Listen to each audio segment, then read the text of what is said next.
Welcome to MSP 1337. I'm your host, Chris Johnson, a show dedicated to cybersecurity challenges, solutions, a journey together, not alone. All right, cool, go.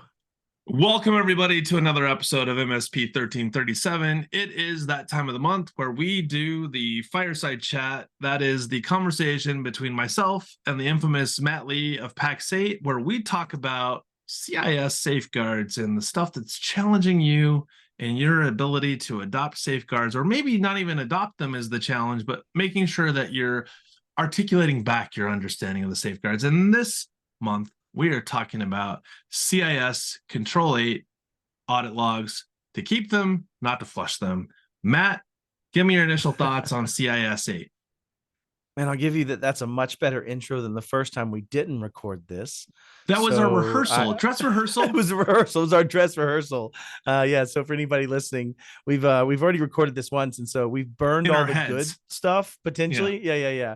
But now we're actually recording it, and maybe it's like golf. Maybe that second golfer is always better. So maybe this will be a better iteration of it because it's the second swing. We're gonna take the best of each hole for this episode, right? So we've got 12, we're playing 12 holes of golf, 8.1 through 8.12, and we might have had a couple mulligans on this one. This time around, we're gonna eagle each safeguard. We're done. Let's eagle them and be out of here. Peace bro. out. That's right. Okay. So what do I think about Control 8? I like to call Control 8. It is really the what just happened control, right? Like if you're thinking about the way Control 8 structured, it is significantly more in the line of after. In fact, if you read the overview, it says collect, alert, and we'll get to that, review and retain audit logs of events that could help detect, understand, or recover from an attack, which means detect is after the attack, right? After it's already started, I'm detecting it now as it's in its stages, up to whatever stage that may be. Understand it, help me gain ability to discuss. Like, look at these reporting requirements that are coming with 4 hours, right? Or, I mean, they're silly. And how are you going to do that? You're going to have the ability to understand. That's 2/3 of the control, right? 2/3 of the control is all about what you can detect based on what has occurred, right? When we say detect, to your point, detect means past tense. It is not present tense. Like detecting something means it is happening, not it's going to happen. It's not like you get a pop-up on your screen and says, call this number because we're about to deploy malware to your machine. That's the call the number so we can deploy malware to your machine. That's very different from this conversation. Are there things, true story, are there things, however, that will help you detect an attack before it becomes a breach or before it becomes a massive event or becomes an incident? Yes, that is possible. But which gets into the other side of this control, right? Which is protect. And it's funny enough, and we see this in other safeguards.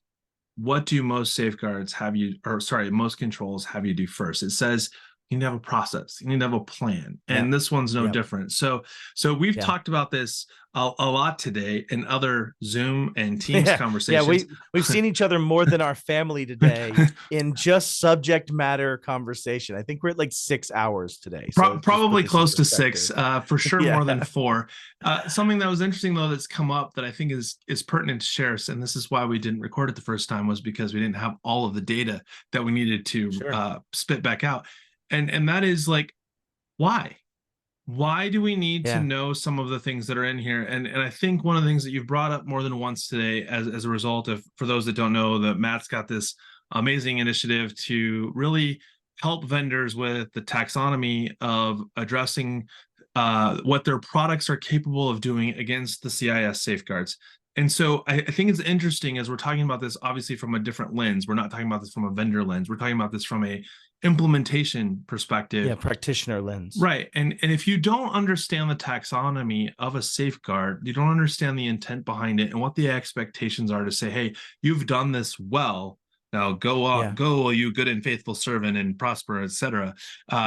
You will fail this control, and you will fail in such a way that is unknown to you until someone else tells you that you failed, because you don't know what you don't know. And I think that's the only reason we do this. The only reason we're sharing the Fireside chat is because for both of us, every time we have this conversation, we either learn something new, completely new, have a new opinion to some extent. Have a new opinion. We see it through a different lens. I will tell you, I will say this every day. CIS and any framework, I don't care which one it is, if I don't put on rose-colored glasses, I will never see all of it.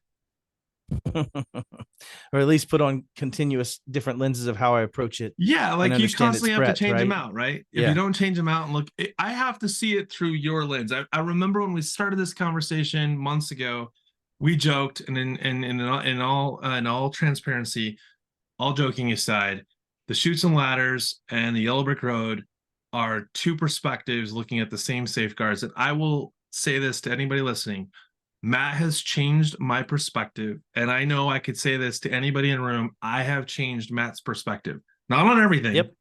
Not on everything. Yep. Like we still don't agree on discussing it makes you logs. A deeper, yeah. But discussing things helps you as a practitioner be challenged and think about the ways you're looking at something. Because at the end of the day, what are we trying to do? We're trying to reduce risk. We're trying to reduce the impact of an event to a business, and we're trying to enable profit. That's what we're trying to do. So when we think about these things, we have to take them in that lens. In this case, or at least prevent profit from being taken away.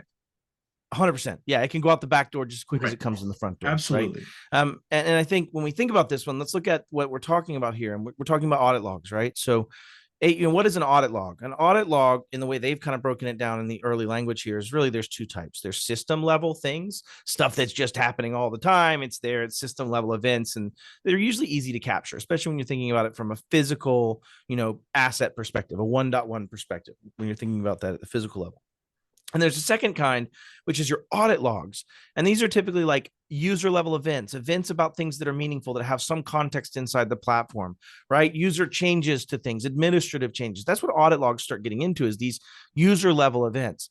And it says when a user logged in, or when they accessed a file, or it takes more planning and more effort to set up. So we're getting into the fact that audit logs are supposed to be a component of a couple of things. What just happened at a system level, so I can find threats and command line attacks, things like that we'll see in here. And then what happens at the user level? I can detect insider threats. I can detect compromised accounts. I can detect data theft and the confidentiality of the CIA triad being impacted, right? That's what the delineation between those two are. So this is really the what just happened meter, right? And if I'm doing a forensic, let's bring it all the way down to dollars and cents. If I'm doing a forensic analysis after an event, and I want to answer one principal question, if I'm in a breach counsel, or if I'm in Spear Tip as a investigative part from a DFIR, a digital forensics and incident response, if I'm doing the digital forensic side, I want to know, was this a breach? So I need to know, was the data touched? Who touched it? Where'd it go? What's my flow? So what are audit logs for? They're helping you say, hopefully, no. I can prove no, because here's the data that says, even though I'm gathering it, nothing left this network. And that's benefited me personally. I have benefited personally in having an incident that was a massive, massive incident turn into someone ultimately, as an attorney, saying this wasn't a breach because we can't find evidence that there was one, and we have all the data that says we should.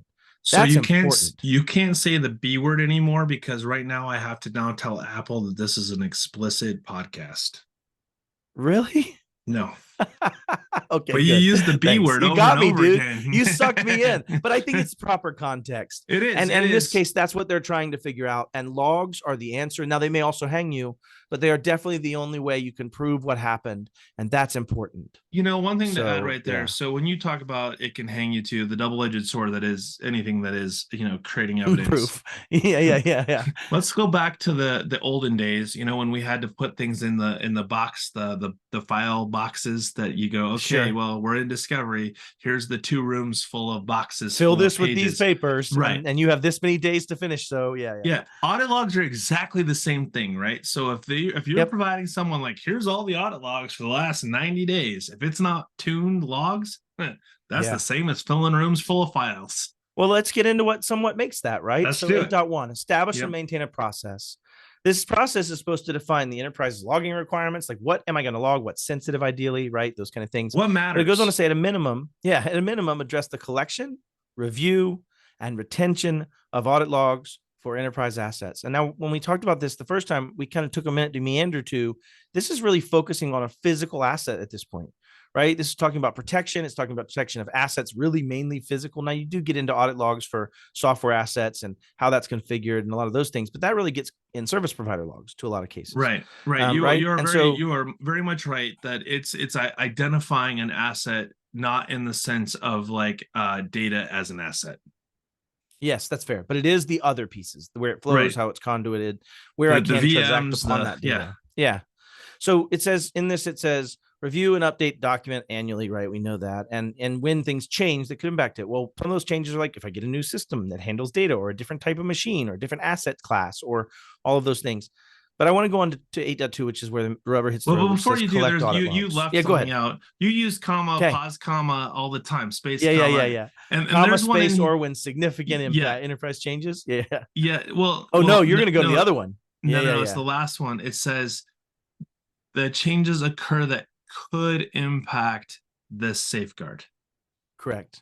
And I think that's an interesting one because that's one we often overlook, right? Could impact. And I think when we're looking and reviewing audit logs, if we were actually going into, past the collection part, but like we're actually doing something with this, like, do we spend enough time? And this is why we didn't record it the first time, because I left this part out. It is so important to actually have the conversation that says, but what if? This is that tabletop exercise, right? Like, what if it could impact it? And I think we need to just remember that as we're going through this, like, could impact is not the same as, absolutely.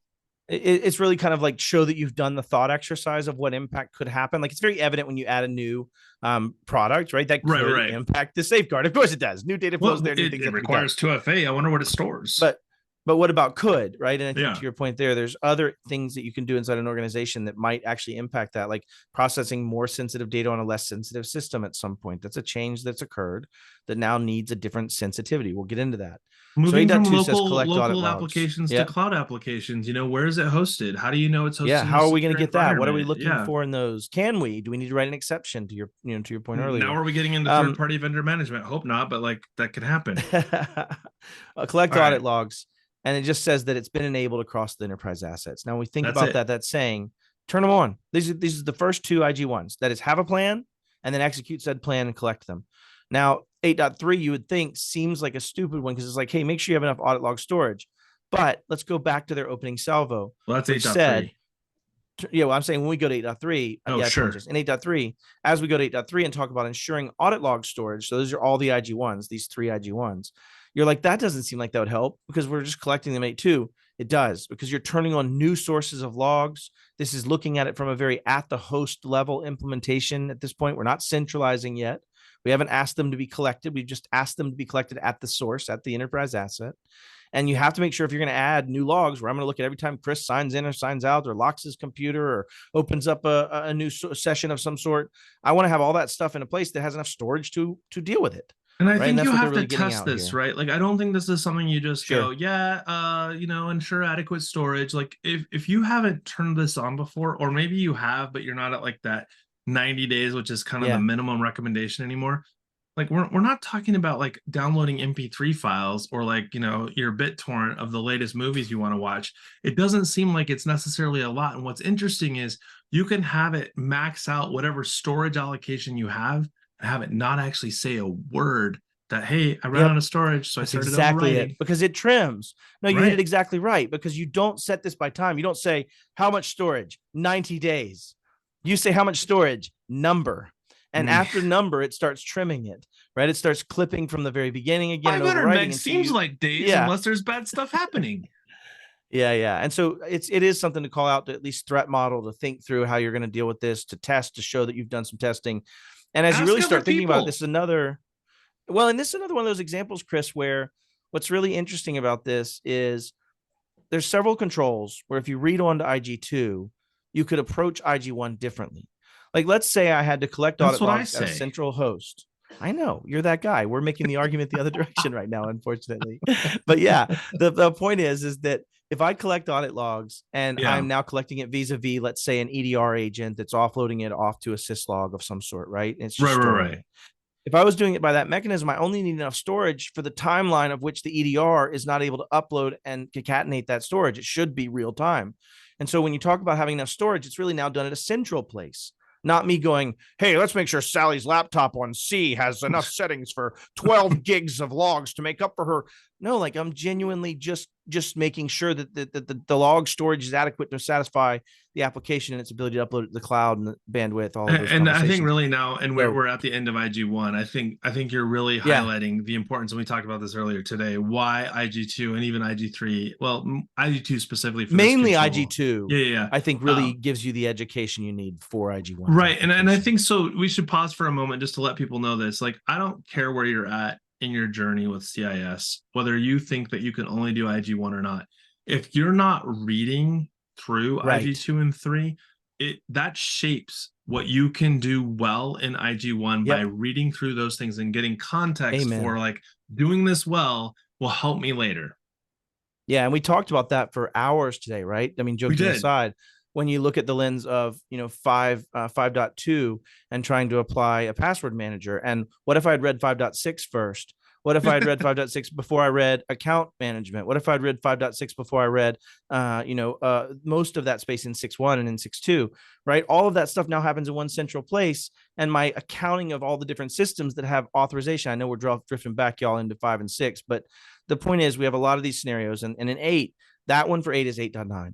8.9 is an IG2, and it says centralized to the extent possible, audit log collection and retention across enterprise assets, which means I'm not looking at 1,000 endpoints to have storage for this remainder of logs when we get back to 8.3. I'm now looking at one central place to ensure adequate storage. That's significantly easier to scale, right? I can just buy more storage. Hey, Johnny, need more storage. And they're like, sure, we'll add more storage or bill you for it. Do you want 10 gigs or 1,000? Like, I don't care. Right. So 8.4, and when we're still looking in this lens of it being on the endpoint, and that's why 8.4 is before, 8.9. 9, that's a new word. But 8.4 says standardized time sync. And what it really says is, I want to make sure that at the kernel level, your laptop knows how far of an offset it is from UTC or from epoch time, right? Like it is literally just, here's my time in UTC. It's accurate so that if logs are gathered here and gathered on Chris's machine, and we need to figure out what might be going on in a larger scale, I can look at all of those logs and they're all aligned. And I can take those things and have them be meaningful and telling a story. And we talked about this. This one's a big deal, right? We talked about this from the standpoint of look at your time syncs. Just because they're in sync doesn't necessarily mean you are in sync with the time. So like pay attention to things time. Like is it GDP, like what time zone are you getting reflected? Like I've had this happen before. Like you're like, I know I filled this out at 11:02 Central Time. It says 12:02 is when it went through. Like that's not true. That means a whole hour has gone. Oh wait, they're on Eastern time. And that's where when you centralize them, you have to make sure you're normalizing to UTC and getting accurate data. And also to your point, having this time sync be right. Time sync and regularly synchronization be correct. What happens? I mean, we've seen this before. You go to log into machine. Sorry, can't log you in. Your credentials are no longer accepted by this server. Oh, Kerberos mistrust. Yeah. Right. You're like, why is that? 5 minutes off. Off by 5 back minutes, in the AD happened? days.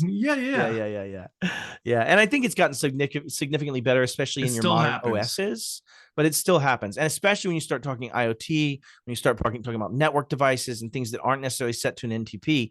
So what this is really saying is like pick an NTP or a network time protocol server and like point at the Joker, right? It says here 2 of them. Before we move on, like warning, like, hey, if you're planning on downtime between now and the new year, like if your laptop or desktop has been left physically turned off, maybe it was unplugged. Like you literally could plug it back in and go to log in and freak out because it didn't have the battery completely drained. I've seen that happen with laptops, newer laptops that don't have.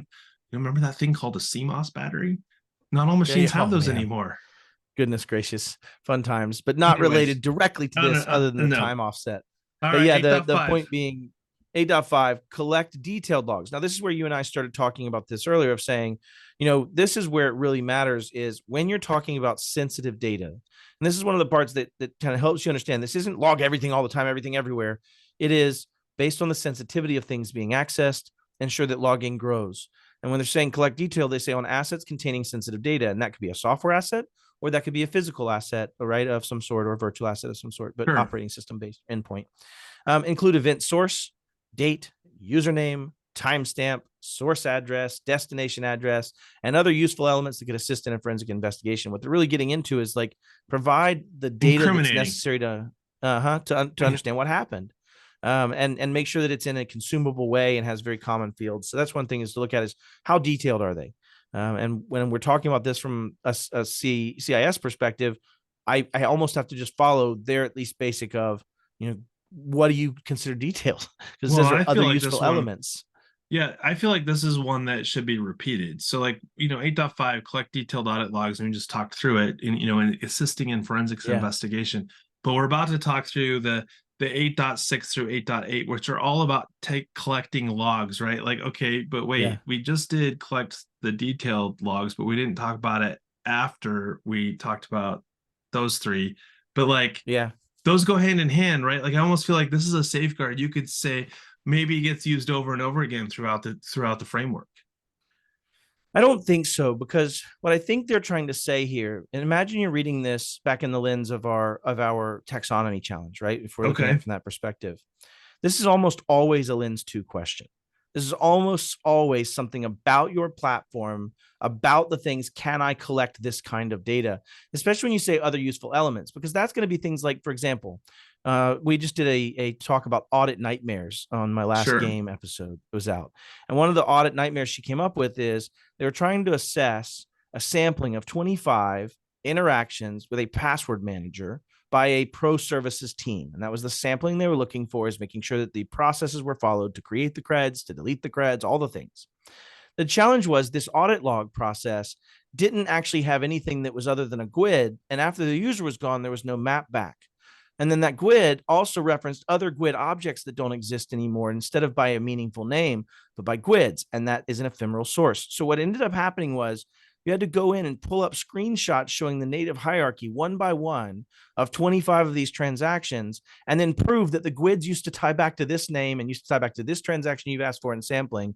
And that is monstrously horrible. So when you talk about detail, I think they're really just saying, hey, bro, give me useful crap and give it to me in a way I can consume it. Like things like, did someone open a password? Did someone use the password? All right. Right. And so I think this focuses on that piece of it. But you're not wrong that the elements of this apply to the following controls. And right. Like if I'm looking for DNS query and I only get DNS logs, but they don't have any data in them, then they aren't detailed. If it was sensitive, it would matter. Yeah. But it is talking about sensitive data in this case in 8.5. 8.6 in my mind gets into them getting just pragmatic and super prescriptive. The next three of them actually. And they are really know what people queried or what non-people queried, right? 8.6, collect DNS query audit logs. Why? Because C² happens over DNS a lot. And so we want to find command and control. We want to find that information. Well, why are we using URLs? Because phishing comes through URLs a lot. Yeah, and attack surface a lot. Right. So when we get into these two, they become a huge part of forensic investigation, specifically called out because they matter. The next one's not far off of it. It's the exact same vein. Command line arguments. Why? Because more and more people are using living off the land and lol bins and methodologies that are command line oriented. Think about a bash bunny. The only way you're going to catch a bash bunny is going to be by monitoring a command line argument to see what I typed with my 10,000 words a minute, plug in bash bunny that gave me an HID. Yeah, and then you bash it on the head. That's how you do the field mice. But the point is, it is definitely, those three are very much pointed at what would help me understand what a threat actor just did. Well, right? And that's what those are for. Yeah, I think this is an interesting one to pause for a minute. And we've talked about this before. We probably talked about it in our virtual recording session, like the dress rehearsal. But I think about the world of firewalls. And I think about, how we used to install firewalls. And pretty much the norm was any was game on the box default. And you allowed that to exist at the end of a set of rules, because that's how you solve not having to pick up the phone and answer why they can't get to fill in the blank. But today we know definitively that stuff is exploited all day long. And the reality is there's not a lot of ports anymore that need to be open on a firewall, because 80% of what we do outside of surf the internet and consume content is largely restricted to things that we do in cloud services that have no reason to come inside of our firewall. Right.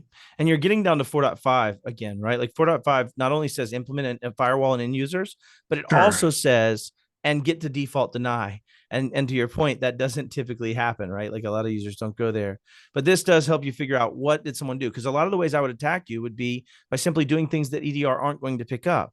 I might just grab some data and send it out over an HTTPS session at the command line level. That's a living off the land binary that is a breach if I get sensitive data. And so what this comes down to is, You need to have those command lines so that you can see what happened and prove, no, they didn't egress data through a living off the land binary, right? So and rewind for a second to the 4.5 statement. This is a good example of where, as you work through more advanced controls, you're going to have to go back and look at what did you do in 4.5 to make sure that you can satisfy this again here, because if your firewall's not properly configured, I tell you, you're probably not getting good log files off your firewall. It's true. Yeah, a good call out to that point of like, it doesn't specifically talk about net flow here or any of that, but really even just the audit log of what was the connection that was made. And that's a lot of the places you're going to get URL, right? You could get URL from the browser. Obviously, that's a great context, but you could also get URL audit logs through deep packet inspection at a firewall or in a firewall at the endpoint, even potentially, right? Yeah, because this would come up again in Control 12. It does. It gets into that network aspect. Now we're getting deeper into what we're talking about. 13. I believe. Well, 12 is network infrastructure management.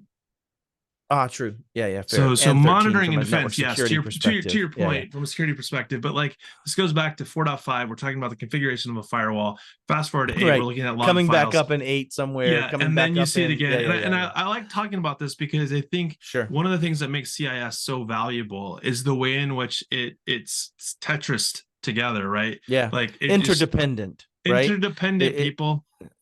Yeah, it's interdependent. Multiple pieces point different directions for what they're dependent upon. And it doesn't always go backwards. It can go forward sometimes. You're dependent. And I drew that in some of our discussions on 4, right? Where you're looking at like DNS management. That's right. In 4 something. Yeah. Anyways, I digress. All right. But so then, go ahead. We're at 8.9. Like we could spend a lot of time on this. I think we've killed off so 8.9 is the centralized audit logs. Centralize them, baby. Yeah. This is something we see throughout CIS: centralization of assets, centralization of audit logs, centralization, fill in the blank, account management, centralization of authorization, centralization. Yes. Yeah. But let's clarify that, because one of the things that you brought up today on a completely different tangent, unrelated. It's related, but it's is thinking about this. You don't necessarily have the ability to centralize into one central place. But you can limit the number. Yeah. But what if you have 5 instead of 55? Like, that's what we're talking about here. Yeah. And think about this in this egregious point of it. I could have, let's say, 2 different gray log services. So for example, let's say my EDR grabs my endpoints that I have an EDR agent on and centralizes and stores those logs for 90 days. But my network equipment and my other things go to a gray log server that are just a cheap, inexpensive syslog that's just collecting that information.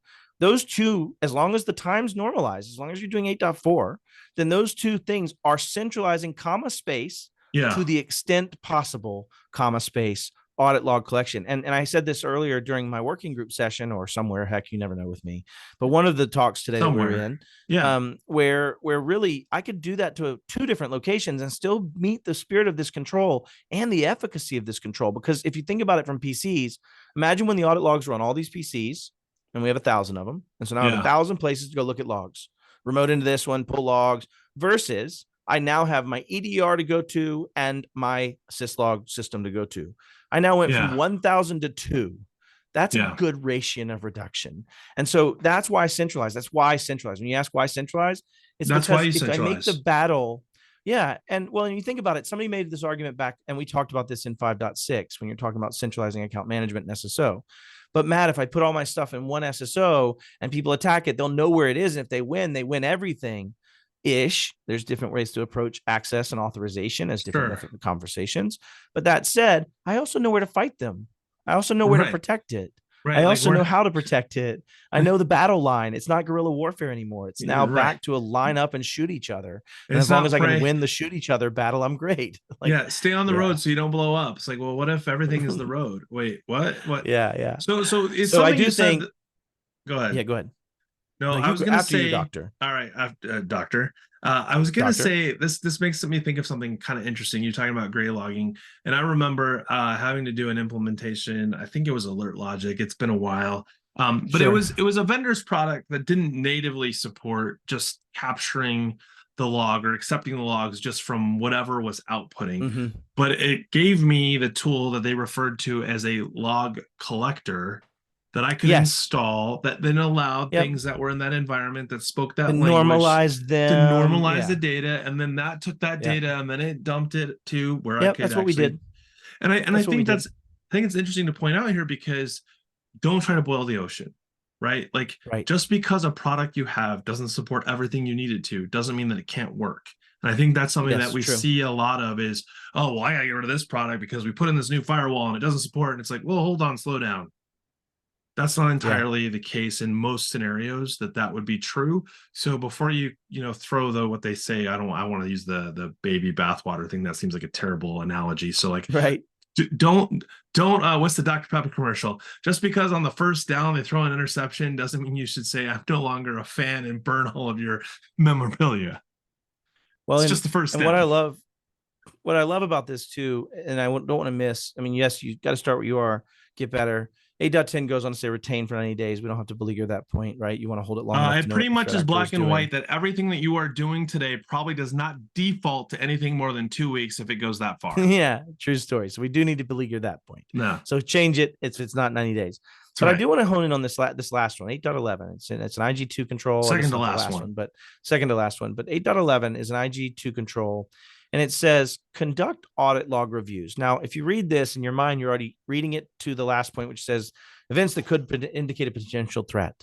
That's part of it. But the first part of it says detect anomalies. And the interesting part about that is, what is an anomaly? And one of the things that I want to focus on is a horror story during our auditing thing. And one of those goes back to, you should audit your audit logs. And I don't just mean, and that's what they're talking about here is 8.11, but True you should story. Go, are they logging? Is it getting information I could use? If I was an assessor, would I really see by collecting my audit logs that we have URL requests? Can I read URL requests? Hey, if I looked at command line arguments, do I have command line-y things? Is there anything command line being done in the organization? And 8.6, can I look at DNS queries? So like when you're doing 8.11, don't just say 8.11 is focused on finding a threat and a detection of a threat. It also should be detection of the operability of your systemic functions. Am I logging? Is it functional? Do I have the data I would need to detect a threat? So don't just use 8.11 to look for reviews for threats. That is also part of it. It's the second half. But it is also part of detecting failures in your systemic logging process that will injure you later, and are also potential indicators that someone killed logging. If I'm a threat actor, it's one of the things I'd like to do. The first thing, so you're not collecting my logs. Yeah. Maybe second to clearing them for sure on the way out. I want you to exclude and sometimes hand in hand, right? True. Because if your EDR is collecting it, that's where you're trying to do that. So 8.11, before we wrap this up, I have to say that I think that this is probably one of the biggest hangups I've seen with the trust mark thus far in the context Help me understand. I don't have the bandwidth to do it that frequently because it does call out weekly or more frequent basis. Weekly or more frequent. But okay, never mind. No, I was just going to say, I think the kicker here is to recognize that it's talking about anomalies. So if you haven't tuned your logging, if you haven't tuned what to alert on, well then, you may not have the bandwidth to do this on a weekly basis because it will be all consuming. I'll go a different direction with this. I'll go a different direction. This is one of those arguments that I think MDRs. Are you going left or right? I can't tell where you're looking. You never know with my eyeballs, man. No, but with when you think about this, I've had this conversation. MDR compared to EDR. We talked about this in 10. What's the difference? What do they make? What difference do they make? The difference is it doesn't say know how to do your crap, right? That's the first part we talked about is, right? 10.1 says have anti-malware. It doesn't say know how to use it. That's where MDR comes to play. I think that's one of the what other Dr. things Gray MDR says. comes to play. That may exactly be his words. What's the difference between me and you? Okay. Yeah, exactly. No, that's what he says. Yeah, it's fair. It's fair. Okay. But the point being, when we talk about the collecting of, oh goodness, you threw me off with this whole Dr. Dre throw. Okay. So back to the point of, you went in a different direction on conducting reviews on the frequency of those logs. Yes. Okay. Thank you. There have been other safeguards and controls where discussions about using a system to scan for those anomalies is equivalent to putting humans involved. It becomes automated over a human, right? It's back to your repeatable and automated. So what's interesting is when you talk about conducting audit log reviews, you might argue that hiring an MDR and having that MDR service look at the events through their filtering systems to find anomalous behavior they want to alert upon, they're becoming your tuning. And they're actually doing this on a more frequent basis than weekly, because it is real time as they come in, and it is also being scanned as they do new Yarrow rules and new collection rules, things to that point. We're really talking about documenting what you do have in place, and it doesn't necessarily imply that you personally are doing the work. It's making sure if you're automating some of it, but if you hire services or methodologies, regardless of how it's being done, is making sure that you're documenting and that the workflow around it doesn't have huge gaps in it, so that things aren't slipping through because our EDR does that, but you've never checked the vendor managing your EDR. Yes, that's that's probably the best call out. Like, okay, vendor, please tell me if you can pull this machine's URL requests and DNS requests and command line requests for the last 24 hours. That's right. That's it. Because generally speaking, do your own sampling. And that is what I'm talking about 8 and 11. Yeah. You're actually doing 8.11 by asking for logs from someone about 8. Right? Like, does that make sense? Enough. You're doing a sampling to ensure that you're getting it. So we have one safeguard left. One last one. All right. That's a doozy. Walk me through it, because this obviously makes me think about the leap ahead. So go ahead. I'll let you start, and then I'll throw my 2 cents in here. You're not wrong, right? Like, you're talking about 15 before 15 Way in before 8.12. 8.12, yeah, like a long time before 15. Right. And collect service provider logs says, where supported, collect service provider logs. Example implementations include collecting authentication, authorization events, data creation, disposal events, and user management events. So one of the interesting parts about this is, and a little bit of Johnny foreshadowing or backshadowing here, if I'm doing 5.6 and I'm doing 6.7 and I have a central SSO and IDP, and I'm authorizing through groups and authorizations inside that, I can pretty well collect authentication authorization events outside of that tool in the IDP in a central place. Right. So that's the first piece. Second piece, I can't do data creation or deletion. That's typically going to be in the platform of that service provider. Right. It's not, you don't even have access to it probably. And I'm also using, really strangely, because they did as well, a very SaaS centric view of this statement. Right. Because service provider could be Matt Lee with a wrench, being the guy that comes in and fixes your Makino machine and has a laptop you're not scanning and not logging. Those are very different statements. Right. So this is, in my mind, I'm focusing it on service provider logs from platforms and systems we use, which takes it very much into the 2.1 space as well. Prior to back to 8.11. If you go back to 8.11, you just went through 8.11. this whole diatribe about how 8.11 and like having EDRs and all this happened for you. And then you get to 8.12 and it's like, manage those things. And you're like, and your MDR is a service provider, isn't it? And so, to the point, checking on 8.11 vis-a-vis asking for your service provider to provide you a sampling is in some ways checking 8.12. And can you do this well if you haven't done 15? Like, if you don't know who your vendors are, how do you go and ask them? I think you can do it well without 15, as long as you're considering the SaaS centricity of this being covered by 2. I think in that way, I think that's where, okay, we got a disagreement. Yeah, I'm going to say I disagree. I don't think we have time on this episode to talk about it. And I don't disagree. Maybe we'll save it for 15. Absolutely. The reason why I say I disagree, and I'll keep it short, I disagree because this comes back to what we were talking about before, reading through the control before you start trying to solve IG1. I would argue if you don't read through the entire framework before you start implementing, you're going to have the same problem, right? So I think if you were to read through 15, just from a, reading the, great book that this is, like, before you, maybe read to kids before they go to bed, it'll help them go to sleep. Oh, I hope so. My kids love hearing it. Right? Like, there's so many pictures in here. It's the pop-up book that is CIS, but like, if I read through Let me tell you about network security, son. Yes. Anyways, but if I read through Control 15, just consuming the without content, without any pretext or of that. Yeah. Fair, but I mean, like, I was saying more like reading through the CIS controls, just reading it as more of like trying to absorb what it's asking of me across 18 controls. I think that when you read 15, you're like, oh, light bulb, I have these things that I have to do that come before this. And because I'm reading this right now, I know areas that I have to do a much better job than where those safeguards call out, like 8.12 that says, make sure that you're taking log files from your vendors. And you're like, oh, wait, I remember reading about this in 15 where it says, manage your service providers. Yeah. Well, and if you think about context here, if you're looking at 15.4 that says ensure service provider contracts include security requirements, that's actually setting up the business structure whereby I'd even be allowed to collect service provider logs potentially. Right. And so you do get very much into some, before that, especially since 15.4 is an IG2 and this is an IG3, which means you will have hit 15 before you hit this. And so we were both right. And I think in this conversation. There we go. We've decided to agree to disagree, and we've agreed that if you followed the golden road method, you'd have gone 8 IG2 and then 15 IG2. You spent a lot of time in the poppy field, is all I'm saying. Very possible, brother. All Very right. possible. But log your stuff. That's this one. Log your stuff. Absolutely. Log your stuff. Don't flush them logs. It is the right before the holidays when this airs. So for those of you out there, besides having a safe and wonderful rest of your week, enjoy the holidays. And if I don't talk to you before the new year, have a happy holidays and a Merry Christmas. Peace out.